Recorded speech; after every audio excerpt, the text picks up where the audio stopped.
Hello বন্ধুরা, আসসালামু আলাইকুম। আজ আবারও স্বাগত আপনাদের আমার ভূতের আওয়াজ চ্যানেলে।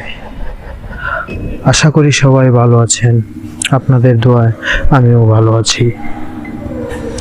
আজ আবারও একটি নতুন ঘটনা নিয়ে আমি আপনাদের মাঝে হাজির হলাম। এই ঘটনাটি অবশ্যই আপনাদের ভয় এবং অনেক আনন্দ দেবে। এই ঘটনাটি আমাকে পাঠিয়েছেন আমার এক ভাই, যার নাম সুজন।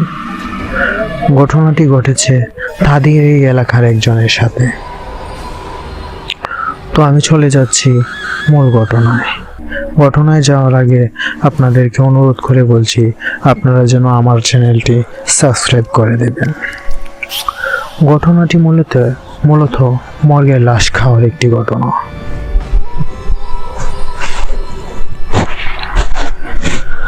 রাত তখন 3টা। শহরের প্রান্তে পুরনো হাসপাতাল মর্গের নিস্তব্ধতা নেমে এসেছে। নতুন লাশগুলো সারিবদ্ধভাবে রাখা আছে। হিমঘরের ভেতরে শীতল বাতাস বইছে, কিন্তু হঠাৎ করে একটা অদ্ভুত শব্দ শোনা গেল। কাছের কিছু চিরচির করে ফাটার মতো আওয়াজ। রাতের দায়িত্বে থাকা কর্মী রফিক একটু কুঁকড়ে গেল। সে বেশ কিছুদিন ধরে শুনছিল রাতের দিকে নাকি এখানে অদ্ভুত ঘটনা ঘটে। মাঝে মধ্যে এই লাশের পাশে কালো ছায়া দেখা যায়। কেউ কেউ দাবি করছিল ভিতর থেকে চিবানোর শব্দ আসে, যেন কেউ কোনো কিছু কাটছে। রফিক এসব গুজবে বিশ্বাস করত না। তার কাজ ছিল লাশ সংরক্ষণ করা, ডক্টরদের পরামর্শ নির্দেশ লাশ কাটাছাড়া করা। আজও সে রীতিমতো কাজ করছিল, কিন্তু হঠাৎ কিছু একটা ছিল আলাদা। সে দেখতে পেল এক কোণায় রাখা পুরনো ফ্রিজের দরজা থেকে নিজে থেকে একটু ফাঁকা হয়ে গেল। ভেতর থেকে ধোঁয়ার মতো কুয়াশা বেরিয়ে এলো। কুয়াশার ভেতরেই কি যেন একটা নাড়াচাড়া করলো। হঠাৎ করে বাতাসটা ভারী হয়ে এলো। একটা ঘাসে ওঠার মতো শীতলতা তার গাল বেয়ে নেমে এলো। আর ঠিক তখনই সে শুনতে পেল সেই শব্দ। কেউ যেন মাংস চিরছে, দাঁতে দাঁত ঘষছে। রফিকের পা যেন জমে গেল। ঠান্ডা ঘামের রেখা তার কপাল বেয়ে গড়িয়ে পড়ছে। ফ্রিজের ভেতর থেকে কুয়াশার মতো ধোঁয়া বেরিয়ে আসছে, আর সেই ভয়ঙ্কর চিবানো শব্দ এখন স্পষ্ট হয়ে উঠছে। সে ফ্রিজের দরজার দিকে তাকিয়ে আছে। দোয়ার ভেতর থেকে ধীরে ধীরে কিছু একটা বেরিয়ে আসছে, মানুষের মতো দেখতে, কিন্তু তার যেন অস্বাভাবিকভাবে খালছে নীল চোখ দুটো ফসফরাসের মতো জ্বলছে। আর তা হা করা মুখের ভেতর থেকে শোনা যাচ্ছে মাংস চিবানোর ভয়াল শব্দ। রফিকের চোখ চলে গেল ফ্রিজের ভেতরে রাখা লাশটার দিকে। লাশের ঝিয়াল নড়ছে, তার সাদা শীতল ঠোঁট কাঁপছে, দাঁত দুটো একে অপরের সঙ্গে টুকরে উঠছে, যেন সে নিজেই নিজের মাংস চিবিয়ে খেতে শুরু করেছে। রফিক আটকে পিছনে সরে গেল, কিন্তু তার পায়ের নিচে কিছু একটা নরম জিনিসের মারিয়ে গেল। নিচে তাকাতেই তার মুখ দিয়ে চাপা চিৎকার বেরিয়ে এলো। এটা ছিল একটা আদো খাওয়া হাত। চামড়া ছিল না, হাড় উকি দিচ্ছে, কিন্তু আঙুলগুলো কাঁপছে, যেন কারো দিকে ইশারা করছে। আর ঠিক তখনই পেছন থেকে কেউ বা কিছু তার কানে ফিসফিস করে বলল, তুই এসেছিস, আমরা ক্ষুধার্ত। রফিকের কানের পাশে গরম নিঃশ্বাসের মতো অনুভূতি হলো, কিন্তু তার পাশে কেউ নেই। ভয় আর কৌতূহলে এক অদ্ভুত সংমিশ্রণে সে ধীরে ধীরে ফ্রিজের দরজা সম্পূর্ণ খুলে দিল। ফ্রিজের ভেতরে থাকা লাশটা এখন পুরোপুরি নড়ছে, তার গলাটা যেন ধীরে ধীরে ফেটে যাচ্ছে, খালছে রক্ত ফুটায় চুইয়ে পড়ছে। হঠাৎ করে সে লাশের চোখ দুটো খুলে গেল। অন্ধকারের মতো কালো, কিন্তু ভেতর থেকে একটা অস্বাভাবিক আলো ঝলঝল করছে। রফিকের দম বন্ধ হয়ে আসছিল। সে পেঁচাতে চাইল, কিন্তু তার শরীর নড়ছে না, বরফের মতো হয়ে গেছে। লাশটা এবার উঠে বসে পড়লো। তার ঠোঁটের কোণে এক বিকৃত হাসি ফুটে উঠল, যেন সে অনেক দিন পর তার পছন্দের খাবার পেয়েছে। তারপর ধীরে ধীরে তার হাত উঠল, গা শিউরে ওঠার মতো বিকট শব্দ হলো। তখন সে নিজের পায়ের পাঁজরের খাঁচা খুঁচিয়ে খুলে ফেললো। ভেতর থেকে বেরিয়ে হলো এক ভয়াল দৃশ্য। তার হৃৎপিণ্ড নেই, সেখানে শুধু পচা মাংসের মধ্যে এক জোড়া গিনগিনে হাত নড়ছে, যেন তার শরীরের ভেতরে কিছু আছে।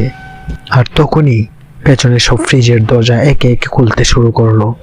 চারপাশ থেকে বিকট হেসে উঠল অসংখ্য কণ্ঠস্বর, আমরা ক্ষুধার্ত, আরো মাংস চাই। রফিকের শরীর যেন জমে গেল। তার সামনে হিমঘরের সব দরজা একে একে খুলছে, আর প্রতিটি ফ্রিজ থেকে বেরিয়ে আসছে বিকৃত পচাগলা লাশ। কিন্তু তারা সাধারণত লাশ নয়, তাদের মাংসর জায়গায় জায়গা ছিঁড়ে গেছে, কোথাও কেবল হাড় বেরিয়ে আসছে, চোখ দুটো ফেটে চলে গেছে। কিন্তু কোঠরের ভিতর থেকে কিছু একটা সরছে, যেন সেখানে প্রাণ আছে। তাদের শরীরে বিভিন্ন জায়গায় ধকধকে ঘা থেকে কীটপতঙ্গ বেরিয়ে আসছে। একটা লাশ তার দিকে হামাগুড়ি দিয়ে এগিয়ে এলো। রফিক দৌড়ানোর চেষ্টা করলো, কিন্তু তার পা নড়ছে না। সে অনুভব করলো কেউ যেন তাকে ধরে রেখেছে। নিচে তাকিয়ে তার আত্মা বেরিয়ে যাওয়ার উপক্রম হলো। হাত পা ছিঁড়ে যাওয়া কিছু লাশের অংশ মেঝেতে পড়ে আছে, আর সেই বিচ্ছিন্ন হাতগুলোই তাকে শক্ত করে চেপে ধরে আছে। তারপরেই এক লাশ, যার মাথার এক পাশ চুরমার হয়ে গেছে, তার দিকে তাকিয়ে বিকৃত স্বরে বলে উঠলো, আমাদের খাবার দরকার, তোর মাংস নরম, রক্ত গরম। এরপরে হিমঘরের এক কোণা থেকে একটা কাশি উড়ে ওঠা শব্দ শোনা গেল, ঘুরু ঘুরু ঘক ঘক। রফিক কাঁপতে কাঁপতে মুখ ঘুরিয়ে দেখলো একটা কালো ছায়া মূর্তি একটা আধ খাওয়া লাশের বুক ছিঁড়ে রক্ত চুষে নিচ্ছে। তার চোখ দুটো রক্তবর্ণ, দাঁতগুলো ধারালো ও লম্বা, রক্তের মাখামাখি জিভ বের করে সে গরম মাংস ছিঁড়ে চিবোচ্ছে। এই জিনেরা শুধু লাশ খায় না, তারা জীবিতদেরও মাংস চায়। আর তখনই সেই ছায়া মূর্তিটা রফিকের দিকে তাকিয়ে বিকট শব্দে হেসে উঠল, তোর রক্তের গন্ধ তো খুব মিষ্টি রফিক। রফিকের নিঃশ্বাস বন্ধ হয়ে আসছে। চারপাশে শুধু বিকৃত লাশের আনাগোনা। হিমঘরটা যেন একটা মাংসের খাবারে পরিণত হয়েছে। কিন্তু সবকিছুর চেয়ে ভয়ঙ্কর ছিল সেই কালো ছায়া মূর্তিটা, যে রক্তমাখা দাঁত বের করে হাসছে। হঠাৎ সে দেখলো ছায়াটা এগিয়ে আসছে, তার সাথে মেঝের পচা মাংসগুলো নড়তে শুরু করলো। চেহারা হাত পাগুলো কটকট শব্দে কাঁপছে, যেন তারা আবার জীবন্ত হয়ে উঠেছে। রফিক বাঁচার জন্য ছুটতে লাগলো, কিন্তু ঠিক তখনই ছড়াৎ একটা অদৃশ্য শক্তি তার পা ধরে ফেললো। সে দপ করে পড়ে গেল মেঝেতে। পচা রক্তে ভেজা মেঝের উপর হাত রাখতেই সে অনুভব করলো কিছু একটা কাঁপছে। সে ধীরে ধীরে নিচে তাকালো। তার হাতে যেখানে পড়েছে সেখানে ধীরে ধীরে একটা মুখ গজিয়ে উঠলো। একটা পচা মুখ, যার দাঁত নেই, যার চামড়া পচে গেছে, কিন্তু যার ফাটা টুলের ফিস ফিস করে বলছে, আমাদের সাথে থাক, আমাদের মতো হ। তারপর হঠাৎ সেই মুখ ফেটে গেল। ভেতর থেকে বেরিয়ে এলো অসংখ্য পোকামাকড়, আর তারা রফিকের দিকে হামলে পড়লো। সে আতকে চটফট করছে, নিজের শরীর থেকে সেই পোকামাকড়গুলো ঝাড়তে চাচ্ছে, কিন্তু ঠিক তখনই তার মাথার উপর কায়া চলা মূর্তিটা ঝাঁপিয়ে পড়লো। তার লম্বা রক্তমাখা আঙ্গুল রফিকের কপালে ছুতেই একটা ভয়ানক দৃশ্য ভেসে উঠলো। সে দেখতে পেল এক মৃতদেহের বুক ফেটে যাচ্ছে, আর তার ভেতর থেকে বেরিয়ে আসছে আরেকটা বিকৃত মুখ। সেই মুখটা তার দিকে তাকিয়ে হাসছে, আর তারপর খরাত হাড় ভাঙার বিভৎস শব্দ। রফিক বুঝতে পারলো সে এখনো বেঁচে আছে, কিন্তু বেশি সময় নেই, কারণ এই জিনে তাকে চিবিয়ে খাবে। রফিক চিৎকার করতে চাইলো, কিন্তু তার গলা দিয়ে কোনো শব্দ বের হলো না। কালো ছায়া মূর্তিটা তার কপালে টুচ ছুঁয়ে দিল। তার সঙ্গে সঙ্গে তার চোখের সামনে ভেসে উঠলো এক বিভৎস দৃশ্য। সে দেখলো এক বিকৃত লাশ মেঝেতে পড়ে কাঁপছে, আর পেট ফেটে গিয়ে অজস্র বাইরে জ্বলে পড়ছে, অস্ত্রগুলো বাইরে জ্বলে পড়ছে। চারপাশে থাকা অদ্ভুত কালো ছায়ারা সেই লাশের উপর হামলে পড়ছে। তাদের চোখ লাল, দাঁতগুলো ধারালো, আর কালো জিভ বের হয়ে আছে।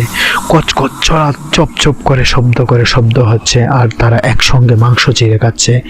একটা ছায়া মাংসের এক টুকরো মুখে পড়ে চিবোচ্ছে, আর একটা তার নখ দিয়ে হাড় থেকে চামড়া টেনে ছিঁড়ে ফেলছে, আর একটা সরাসরি লাচের চোখ উপড়ে এনে নিয়ে গিলে ফেললো। বাহ, কতদিন পরে এত তাজা মাংস! সেখান থেকে আওয়াজ এলো, তাদের বিকৃত হাসির শব্দ কানে বেজে উঠলো। আর তখনই রফিক বুঝতে পারলো এখন যাকে তারা খাচ্ছে সেও ছিল একসময় মানুষের মতোই, কিন্তু এখন হঠাৎ রফিক অনুভব করলো তার নিজের শরীরেও একটা অদ্ভুত পরিবর্তন আসছে। তার হাতের চামড়া শুকিয়ে কালো হয়ে যাচ্ছে, আর নখগুলো লম্বা হয়ে যাচ্ছে। তার বুকের ভেতর থেকে একটা প্রচন্ড ক্ষুধা অনুভব হচ্ছে, এক ভয়ঙ্কর ক্ষুধা যা কেবল কাঁচা মাংস চিবিয়ে তৃপ্তি পাবে। আর তখনই কালো ছায়া মূর্তিটা তার কানে ফিস করে বলল, তুইও আমাদের মতো হচ্ছিস, এবার তোর পালা, কে ফেল তাজা মাংস। তার সামনে হিমঘরের মেঝেতে পড়ে আছে একটা মৃতদেহ, তাজা রক্তমাখা নরম মাংসের গন্ধ ছড়াচ্ছে। রফিকের দাঁত শিরশির করছে, তার জিভে জল আসছে। সে কি নিজে জিনদের মতো হয়ে যাবে, নাকি এর থেকে পালানোর কোনো সব পথ আছে? রফিকের শরীর জ্বলে যাচ্ছে, তার শিরায় আগুন বয়ে যাচ্ছে। কালো ছায়াগুলো বিকৃত হাসি তার কানে প্রতিধ্বনিত হচ্ছে, তাদের লালচে চোখগুলো যেন সরাসরি তার মনের গভীরে ঢুকে পড়ছে। সে বুঝতে পারলো কিছু একটা তার ভেতর থেকে জন্ম নিচ্ছে। তুই আমাদের মতো হবি। কিন্তু তার আগে একটা ছায়া তার সামনে একটা লাশ ছুড়ে দিল। এটা খা। রফিক হাত কাঁপছে, কিন্তু তার নখগুলো লম্বা হয়ে গেছে, দাঁতগুলো ধারালো হয়ে উঠছে, তার জিভ শুকিয়ে যাচ্ছে। কিন্তু সামনে পড়ে টাকা কাঁচা মাংসের গন্ধ, সে যেন পাগল হয়ে যাচ্ছে। খা, না হলে তোকে জ্যান্ত খেয়ে ফেলবো। হঠাৎ পেছন থেকে একটা বিকট চাপা চাপা আওয়াজ হলো। চড়াত রফিক দেখলো এক জিন একটা আজীবিত লাশের পেট ছিঁড়ে ফেলেছে। লাশটা ভুক করছে, তার চোখ ফেটে রক্ত ঝরছে। আর তখনই সেই জিন তার ভেতর থেকে যকৃত টেনে বের করে মুখে দিয়ে দিল এবং একেবারে গিলে ফেললো। চপ চপ সে চিবিচ্ছ, রক্ত গড়িয়ে পড়ছে। রফিক আর সহ্য করতে পারছে না। সে চিৎকার করে উঠে পেছনে যাইতে চাইলো, কিন্তু তার শরীর নড়ছে না। তার নিজের হাত নিজের ইচ্ছার বিরুদ্ধে সামনে এগিয়ে গেল। তার নখগুলো গভীরভাবে তার নিজের বাহুর মাংস ঢুকে গেল। না, কিন্তু সে থামাতে পারলো না। সে নিজের মাংস ছিঁড়ে ফেললো, রক্ত ছিটকে পড়লো। আর ঠিক তখনই কালো ছায়ারা একসঙ্গে বিকট স্বরে হেসে উঠলো। হা হা হা, তুই আমাদের অংশ হয়ে গেছিস, তুই আমাদের অংশ হয়েই থাকবি। রফিক ছিঁড়ে যাওয়া মাংসের দিকে তাকিয়ে দেখলো সেটা মেঝেতে পড়ে কাঁপছে। হ্যাঁ, তা ছিঁড়ে ফেলা হাতের মাংস নড়ছে। তারপর তার নিজের মাংস তার দিকে হামলে পড়ে তাকে খেতে চাচ্ছে। রফিকের শরীর থেকে ছিঁড়ে পড়া মাংসের টুকরোগুলো মেঝেতে লাফাচ্ছে, কাঁপছে, যেন সেগুলোর নিজস্ব জীবন আছে। তারপর হঠাৎ সেই মাংসপিণ্ডগুলো বিকট গর্জন করতে লাগলো। আমরা ক্ষুধার্ত, আমরা ক্ষুধার্ত। তার নিজের শরীরের অংশ যেন তার বিরুদ্ধে বিদ্রোহ ঘোষণা করছে। মাংসের টুকরোগুলো একে একে জুড়ে গিয়ে একটা বিকৃত আকৃতির তৈরি হলো। রক্তহাড় এবং পচা মাংসের সমাহারে গঠিত সেই দানবীয় অবয়ব ধীরে ধীরে এক বিশালাকার জিনে পরিণত হলো। তার বিশাল বিকৃত মুখ খুলল, তার লাল কালো দাঁতগুলো ঝিমঝিম করছে, তার রক্তমাখা জিভ দিয়ে সে মেজে ডেকে নিচ্ছে। হা হা, এখন তুই আমাদের খাবার, তুই মাংস নিজেই খা। রফিক শরীর আস্তে করে নড়ছে না, তার নিজের জিভ শুকিয়ে গেছে, কিন্তু তার পেট ভয়ঙ্কর ক্ষুধা চেপে বসেছে। সে কি নিজে একবার নরখাদক হয়ে যাবে?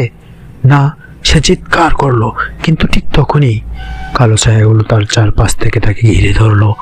তার শরীর থেকে মাংস কষে পড়তে শুরু করলো, আর সেই মাংসগুলি একে একে আলাদা হয়ে উঠতে গিয়ে তাকে কামড়াতে লাগলো। হ্যাঁ, তার নিজের শরীরের অংশগুলি তাকে কাটছে।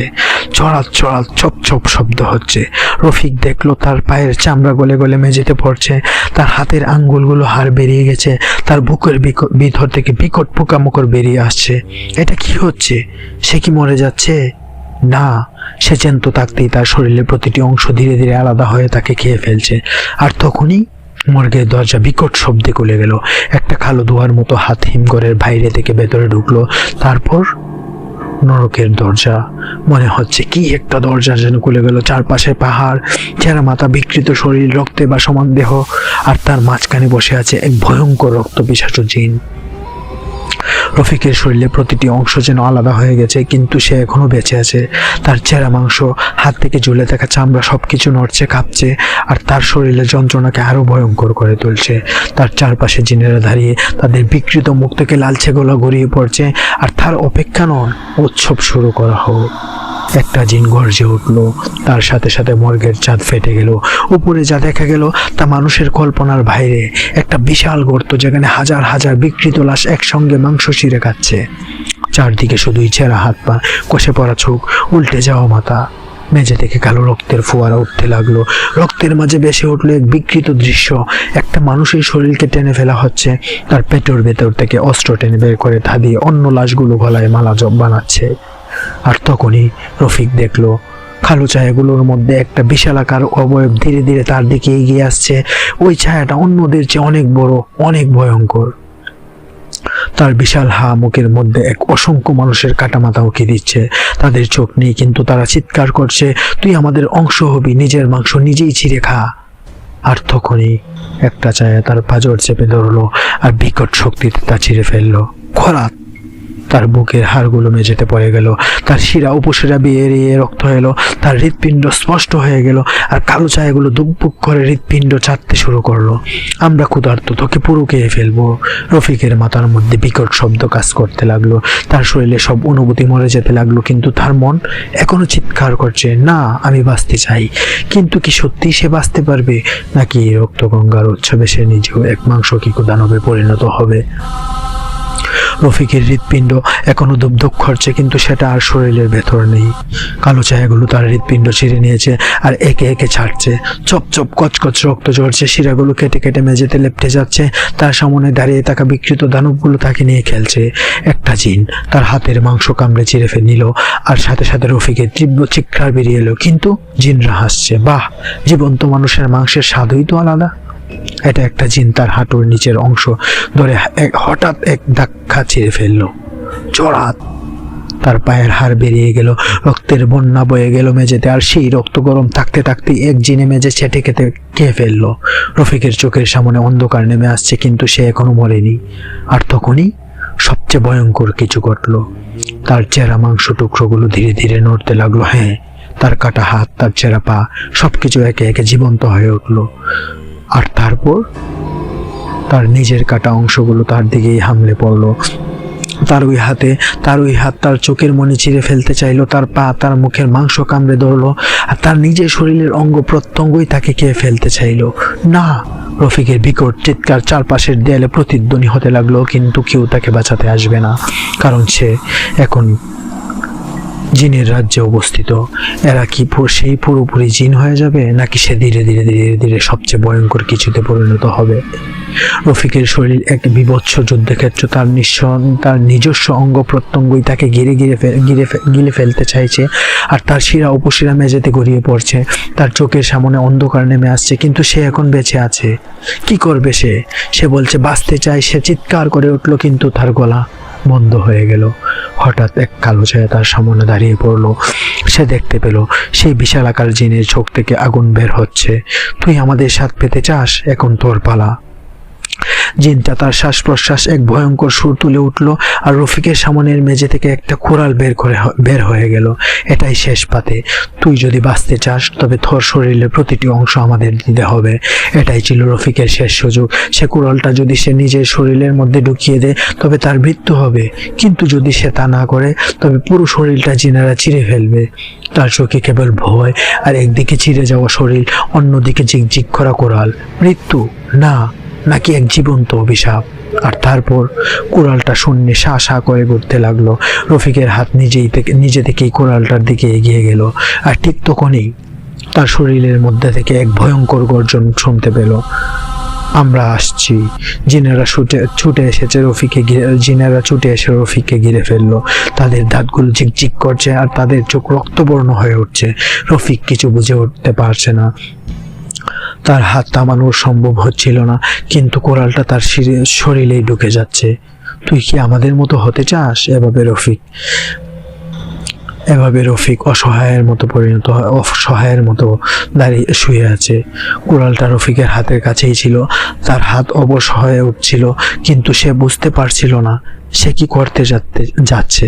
তার শরীর এখনো ছিঁড়ে যাচ্ছে, মাংসের টুকরোগুলো দানবীয় আকার ধারণ করছে, আর তার হাত কোরালের দিকে এগিয়ে যাচ্ছে। এটা শেষ না হলে তুই আর বাঁচবি না। বাঁচার একমাত্র পথ মৃত্যু। জিনের এক বিশাল আকৃতি ছায়া তার দিকে এগিয়ে এলো, আর সে কোরালের উপর হাত রেখে চিৎকার করে উঠল, তুই মারা যাবি না, তুই জ্যান্ত রক্তকে হয়ে উঠবি। তার হাত কোরালে গিয়ে ঠেকলো, আর সে এক মুহূর্তের ভেতরে যন্ত্রণায় চিৎকার করলো। হঠাৎ কোরালটা যেন তার নিজস্ব অস্তিত্ব হয়ে উঠলো। কোরালটি তার শরীরে ঢুকে গেল, কিন্তু সে অনুভব করলো না যে এটি তার মৃত্যু, বরং যে এটি তাকে একটি অন্য রকমের জীবন্ত অভিশাপে পরিণত করছে। এবার পুরো রফিকের শরীর কাঁপছে, আর চোখ পুরোপুরি রক্তে ভরে গেল, আর শরীরের মধ্যে ভেসে উঠল ভয়ঙ্কর এক দৃশ্য। তার অঙ্গ প্রত্যঙ্গগুলো নিজস্ব জীবন্ত অস্তিত্ব হয়ে উঠছে। তার হাত পা মুখ সবকিছু একে একে তার বিরুদ্ধে দাঁড়িয়ে পড়ল। একটা হাত তার মুখ থেকে রক্ত চুষে নিতে শুরু করলো, আর অন্যটা তার চোখ গলিয়ে বের করে ফেললো। আমাদের খাবার রক্ত, আমাদের তৃপ্তি।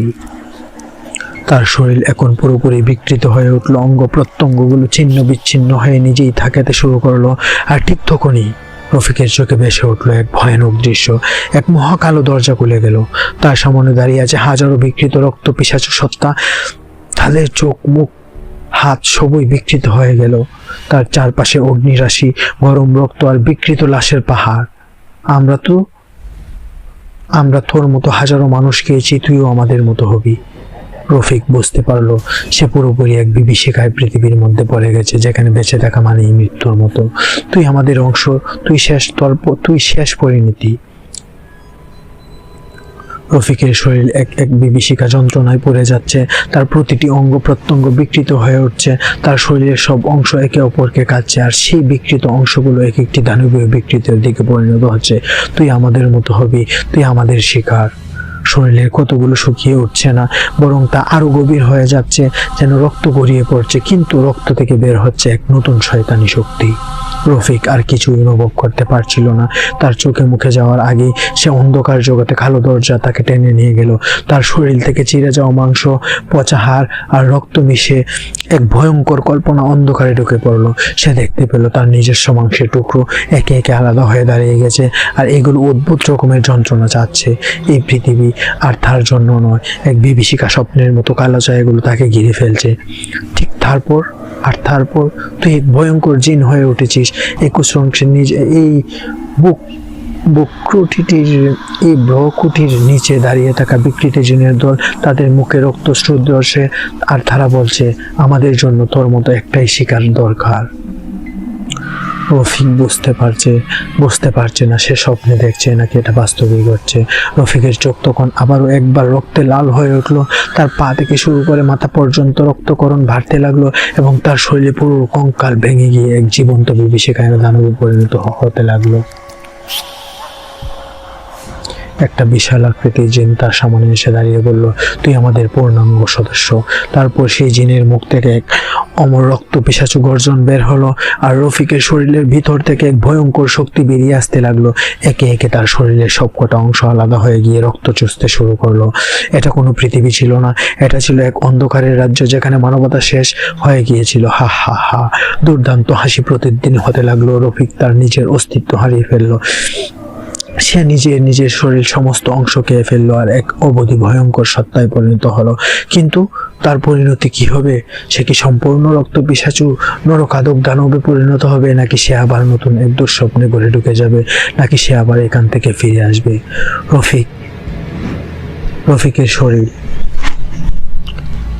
রফিকের শরীর এখন আর এক মানব দেহ ছিল না। তার প্রতিটি কোষ, হাড়, মাংস, রক্ত এবং একই বিভীষিকাময় সত্তায় পরিণত হয়েছিল। সে একটি বিকৃত দানব হয়ে উঠেছে। তার মাথা থেকে শুরু করে পায়ের আঙ্গুল পর্যন্ত ঝিমঝিম করছে অগ্নির চোখ। তুই আমাদের একাংশ, তুই আর বাঁচতে পারবি না। একটা বিশাল চিন্তার সামনে দাঁড়িয়ে রফিককে এক দীর্ঘ ঘৃণ্য হাসি উপহার দিল। তার চোখ থেকে রক্ত ঝরছিল। তার শরীরে রক্তমাখা হাত রফিকের শরীরে ছেড়ে যাচ্ছিল, যেন সে এক প্রাণী, এক হিংস্রের মতো ক্ষুধার্ত। এখন তোর আসল পরিণতি, তুই আমাদের মতো হয়ে উঠবি। আর তখনই রফিক অনুভব করলো তার শরীর আরো দ্রুত বিকৃত হয়ে যাচ্ছে। তার হাত পা চোখ সবই এক ভয়ঙ্কর দানবীয় আকৃতিতে পরিণত হয়ে উঠছে। সে এখন আর নিজের নিয়ন্ত্রণে নেই। তার শরীরের অঙ্গ প্রত্যঙ্গগুলো নিজেই তাকে খেতে শুরু করছে। তার মুখ থেকে বিকৃত হাড় বের হয়ে আসছিল, আর তার ত্বক ছিঁড়ে গিয়ে দানবের শিরা বের হয়ে আসছে। এটা ছিল তার শেষ সময়, শেষ পরিণতি। তবে তার মৃত্যু ঘটেনি। আমি কি মরেও শান্তি পাচ্ছি না? রফিক অনুভব করলো তার চোখের সামনে এক অন্ধকার রাজ্য নেমে আসলো। সেখানে শেষ হয়ে গেছে সব মানবিক অনুভূতি। তার শরীরের প্রতিটি অংশ তার উপর ছড়াও হয়ে উঠেছে, আর রক্তের বন্যা থেকে এক দানবীর বিশাল রূপ বের হয়ে তাকে কুড়িয়ে নিয়ে চলে যাচ্ছে। আর তখনই এক বিরাট ফাঁকা গর্তের ভেতর ধাক্কা খেয়ে রফিক পুঁজির মতো এক বিভৎস অবস্থায় পরিণত হয়ে গেল। সে এখন আর শুধু একজন মানুষ ছিল না, সে এক বিভীষিকা, এক মৃতের কঙ্কাল, যা শুধু রক্ত পিশাচু সত্তা তৈরি করতে চাইছিল।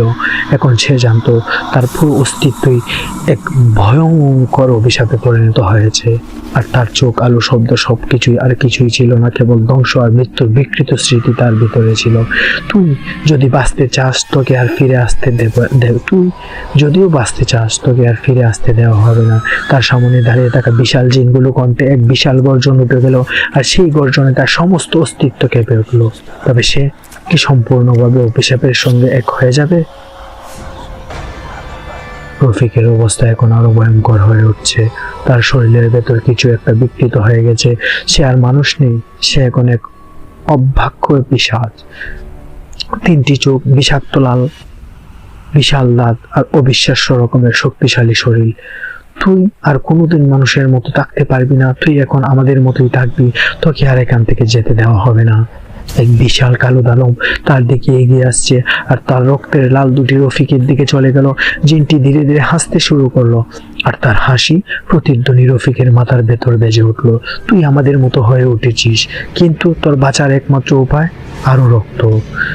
3টি চোখের দিকে তাকিয়ে রফিক অনুভব করলো যে তার ভেতরের শক্তি আরো বেড়ে যাচ্ছে। তার রক্তের তরল কল্পনার বাইরে কিছু একটা হয়ে উঠছে, একটি পিশাচের আকৃতি, যা আরো তীব্র, আরো ভয়ঙ্কর। তার শরীরের মাংস, হাড়, রক্ত সবকিছু একত্রিত হয়ে নতুন এক ভয়ঙ্কর সত্তার সৃষ্টি হয়েছিল। সেই সত্তা যেন পুরাণের এক দানব। তার শরীরের ভেতর নিজস্ব এক পুরনো শক্তি উৎপন্ন হলো।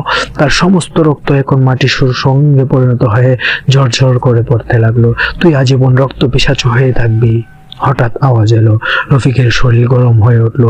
তাকে আক্রমণ করতে আসা জিনটি একসাথে রক্ত গিলে ফেলতে চাইছিল, কিন্তু তখন রফিকের শরীর থেকে হঠাৎই এক বিভীষিকাময় গর্জন বের হয়ে এলো, আর তার হাতের তালু থেকে ভয়ঙ্কর ভেতর আগুন, ভয়ঙ্কর তেজের আগুন বেরিয়ে গিয়ে জিনটির শরীর ঝলসে দিল।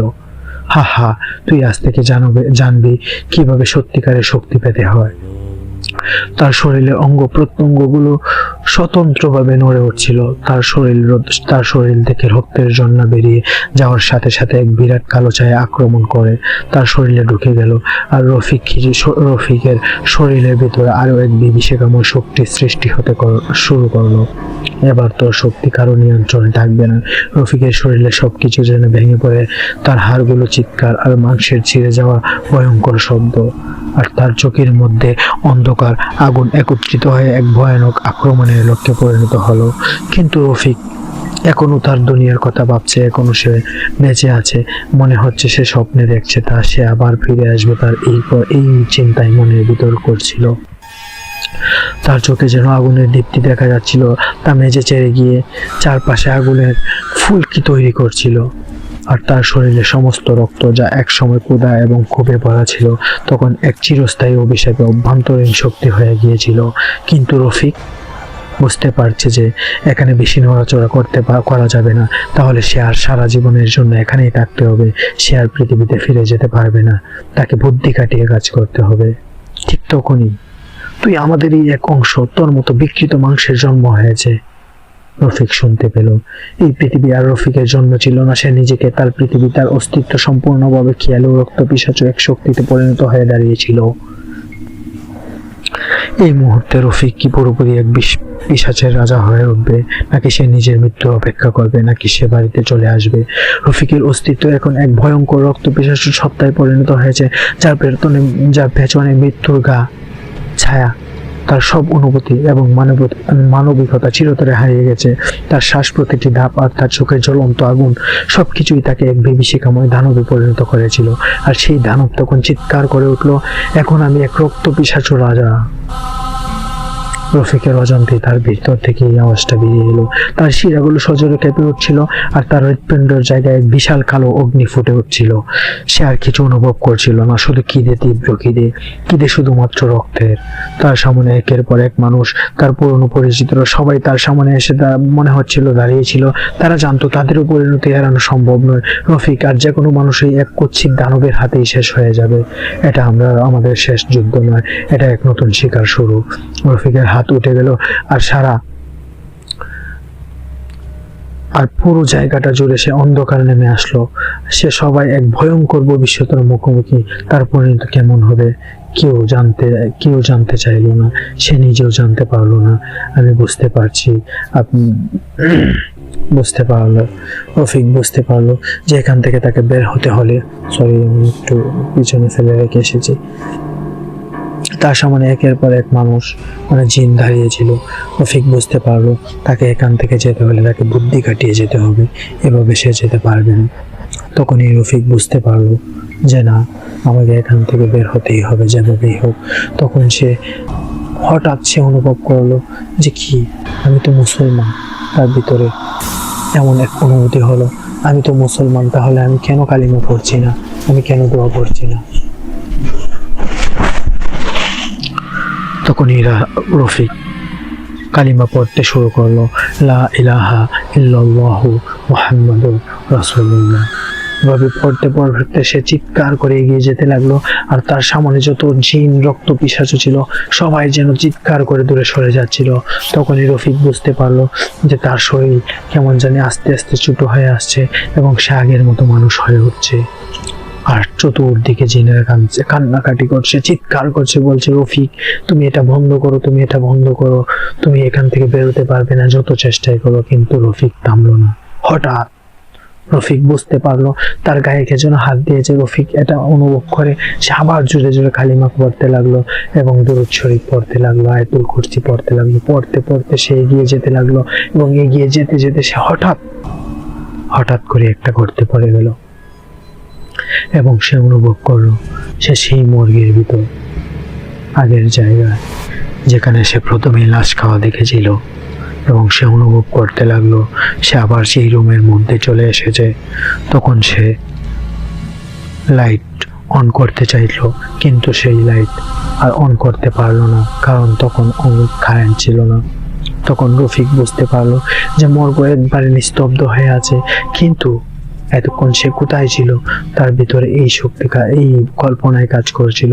সে দৌড়ে মোবাইলের টর্চ লাইট অন করে দরজা খুলে বেরিয়ে এলো এবং দরজা খুলে সে দৌড়ে বের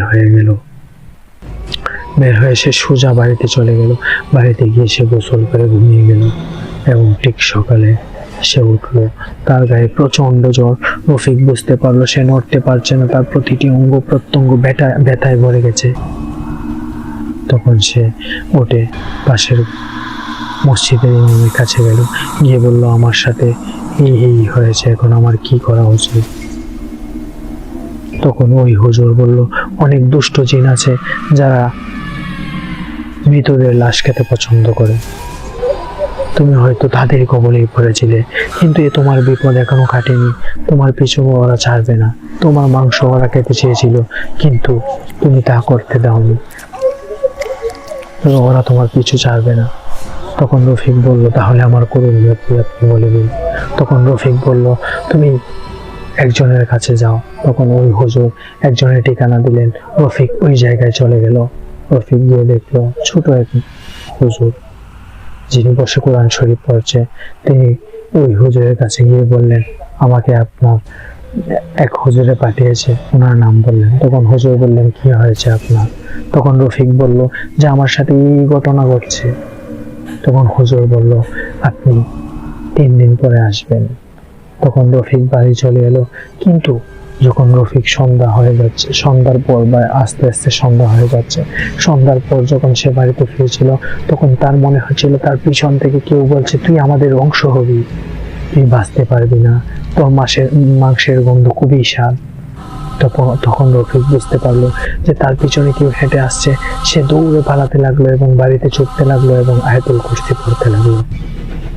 সে দৌড়ে এসে বাড়িতে এসে তার মায়ের কাছে বসে পড়লো এবং সে তার মাকে কিচ্ছু বললো না, যদি তার মা ভয় পায়।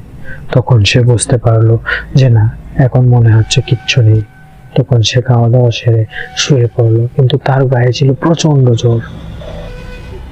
তখন সে ঘুমিয়ে গেল, কিন্তু রুমের মধ্যে সে বুঝতে পারলো তার সারা রুমে কেউ যেন হাঁটাহাঁটি করছে। সে বুঝতে পারছে যে তার শরীরের প্রত্যেকটা অঙ্গ যেন সেই আগামীকালকে রাত্রের মতো ছিঁড়ে যাচ্ছে এবং মহা যন্ত্রণা হচ্ছে। সেই যন্ত্রণায় সে চিৎকার করে উঠলো। তখন রফিক বুঝতে পারলো যে না, এটা তার দুঃস্বপ্ন ছিল। তখন সে বুঝতে পারলো তার দরজার মধ্যে কে যেন খটখট করে শব্দ করছে, আর তার জানালার মধ্যে কেউ যেন আওয়াজ করছে, ধরাপ ধরাপ করে আওয়াজ করছে। তখন রফিক সারা রাত লাইট জ্বালিয়ে বসে থাকলো এবং সকাল হতেই সে আবার মসজিদে চলে গেল এবং গিয়ে হুজুরকে বলল হুজুর আমার কি করা উচিত? ওই হুজুর তো বলেছে 3 দিন পরে যাওয়ার জন্য, কিন্তু এই 3 দিন আমি কি করে থাকবো? আমার সাথে তো খুব সমস্যা হচ্ছে, আমার চলতে সমস্যা হচ্ছে, খেতে সমস্যা হচ্ছে। রফিকের শরীর আস্তে আস্তে কেমন জানি শুকিয়ে যাচ্ছে। তখন ওই হুজুর বলল, 3 দিন তোমাকে অপেক্ষা করতেই হবে। উনি যখন বলেছেন 3 দিনের আগে চিকিৎসা করবেন না, তাহলে উনি করবেন না। তখন রফিক নিরুপায় হয়ে আবার বাড়িতে চলে গেল এবং সে থুম মেরে বসে থাকলো, কারোর সাথে কোনো কথা বলে না, চুপচাপ শুয়ে থাকে। তার শরীরে প্রচন্ড জ্বর। তার মা বলল, কি হয়েছে বলো তো? সে তার মাকে কিছুই বলে না। তার মা তাকে হসপিটালে নিয়ে গেল, ডাক্তাররা তাকে ওষুধ দিয়ে বিদায় করে দিল। সে বাড়িতে আসলো, তার খাওয়া দাওয়া সবকিছু সে ছেড়ে দিল। ঠিক ওই দিন রাত, দ্বিতীয় রাত্রে সে বুঝতে পারলো যে তার শরীর কেমন যেন অলস হয়ে আসছে। সে শুয়ে পড়লো। সে বুঝতে পারলো যে আজ আমার তাড়াতাড়ি ঘুম চলে আসছে। তখন সে ঘুমিয়ে গেল। সে আবার অনুভব করতে পারলো সে যেন ওই রাজ্যে চলে গেছে। তার শরীর যেন ছিঁড়ে ছিঁড়ে কেউ খাচ্ছে আর বলছে, তোর মাংস খুবই স্বাদ, তোর মাংস খুবই স্বাদ, তোর রক্ত গরম থেকেই তো আমরা চাই। এটা বলতে বলতে কেউ যেন তার উপর ঝাঁপিয়ে পড়লো। রফিক ভয়ে চোখ খুলে দেখলো সত্যি তার মুখের সামনে সেই বিকৃত চেহারা বেশি হা হা করে হাসছে আর বলছে, তুই বাঁচতে পারবি না, তোকে আমরা নিয়ে যাব। তখন রফিক আর নড়তে পারছিল না। সে কি করবে বুঝতে পারছিল না। সে তার মুখ দিয়ে কোনো আওয়াজ বের হচ্ছিল না। তখন সেই বিকৃত চেহারাটা মনে হচ্ছে এক একটা করে বেড়ে যাচ্ছে আর বলছে, তুই বাঁচতে পারবি না, তোকে নিয়ে যাব। এই বলে সবগুলো বিকৃত চেহারা তার শরীর আঁচড়াতে শুরু করলো এবং বলতে লাগলো, তোকে নিয়ে যাব, তোর মাংস খুবই স্বাদ। রফিক চিৎকার করতে চাইলো কিন্তু নড়াচড়া করতে পারছিল না, ঘুমাতে শুরু করলো। তখন পাশের রুম থেকে তার মা বুঝতে পারলো রফিক যেন ঘুমাচ্ছে।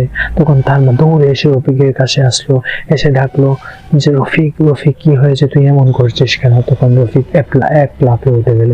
উঠে তার মাকে জড়িয়ে কান্না করতে শুরু করলো। বলল, মা আমি হয়তো বাঁচবো না, আমি হয়তো বাঁচবো না। তখন তার মা বলল, কি হয়েছে বাবা, কি হয়েছে? তখন রফিক বলল যে, মা আমার সাথে মর্গে এই ঘটনাটা ঘটেছে, তখন থেকে আমার এই সমস্যা হচ্ছে। তখন তার মা দেখতে পেল রফিকের হাতে পায়ে সারা শরীর জুড়ে আঁচড় রক্ত যেন গড়িয়ে পড়ছে। তখন তার মা খুব ভয় পেয়ে গেল।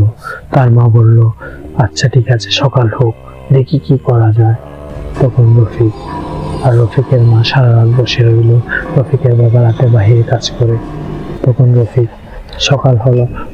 রফিকের মা সকাল হতেই ওই হুজুরের কাছে গেল। হুজুর বলল, উনি বলেছেন 3 দিন পরে চিকিৎসা করবে, আপনাদের কালই যেতে হবে, আজ আর যেতে পারবেন না। আর রফিক যেন এই 2 দিনে অনেকটাই শুকিয়ে গেছে, তার শরীর যেন কঙ্কাল হয়ে যাচ্ছে। তখন ওই হুজুরের কাছে পরের দিন রফিক গেল। ওই দিন রাতে আর কোনো সমস্যা হলো না। যাওয়ার পরে হুজুর বলল, তুমি অনেক দেরি করে ফেলেছ, তুমি অনেক জায়গায় চলে গেছ, তোমার ওই দিন ওই জায়গায় যাওয়া উচিত হয়নি, তোমার মর্গেই আটকে ছিল, তোমার মর্গেই থাকতে, তুমি যদি মর্গেই থাকতে তাহলেই ভালো হতে, ওদের পিছু তুমি কেন গিয়েছিলে? তখন রফিক বলল যে, আমি তো যেতে চাইনি, আমি এমনিতেই হেঁটে হেঁটে চলে গেছি। তখন বলল যে, তুমি এমনিতে যাওনি, তোমাকে লোভ দেখিয়ে নিয়ে যাওয়া হয়েছিল, কিন্তু তোমার যাওয়া উচিত হয়নি। তারপরও আমি তোমার চিকিৎসা করে দিচ্ছি, ইনশাআল্লাহ আল্লাহর রহমতে তুমি সুস্থ হয়ে যাবে। তখন রফিককে উনি পানি পড়া কবজ আর একটা সিঁদুরের কৌটা দিলেন। বললেন, এই সিঁদুর তোমার কপালে সব সময় লাগিয়ে রাখবে, রঙের কৌটা, যে এটা তুমি সব সময় কপালে লাগিয়ে রাখবে।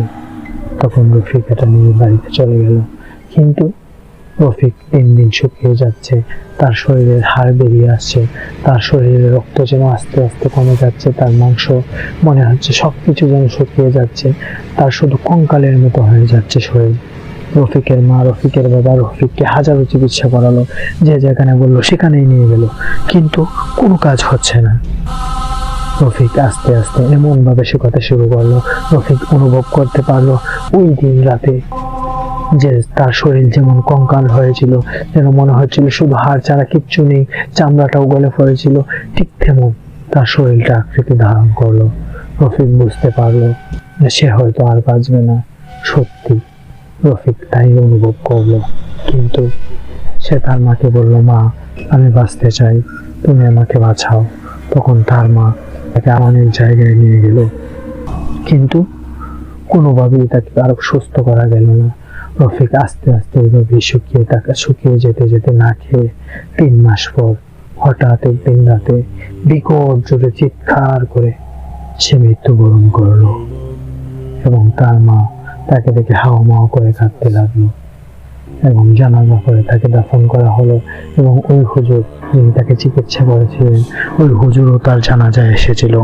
তখন তার মার কাছে এসে ওই হুজুর সাক্ষাৎ করলেন এবং বললেন যে আপনার ছেলে ওইখানেই, আপনার ছেলেকে ওরা খেয়ে ফেলেছিল জিনেরা।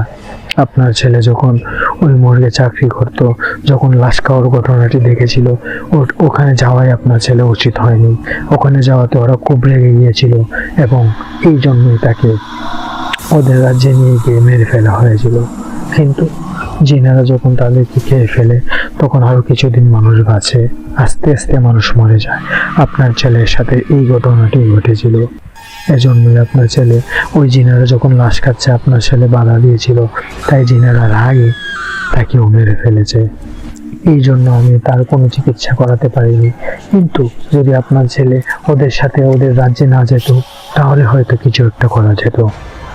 এই বলে হুজুর চলে এলো এবং রফিকের মা এক কান্না জড়িত কণ্ঠে বসে রইল।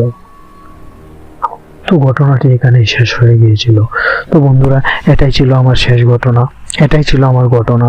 ঘটনাটি কেমন হয়েছে অবশ্যই আপনারা কমেন্ট করে জানাবেন এবং আপনারা আমাদের সাথে থাকবেন। আর অবশ্যই আমার চ্যানেলটি সাবস্ক্রাইব করে দেবেন এবং সামনে যাওয়ার জন্য আমাদেরকে সাপোর্ট করবেন। ধন্যবাদ সকলকে, ভালো থাকবেন সবাই। আসসালামু আলাইকুম।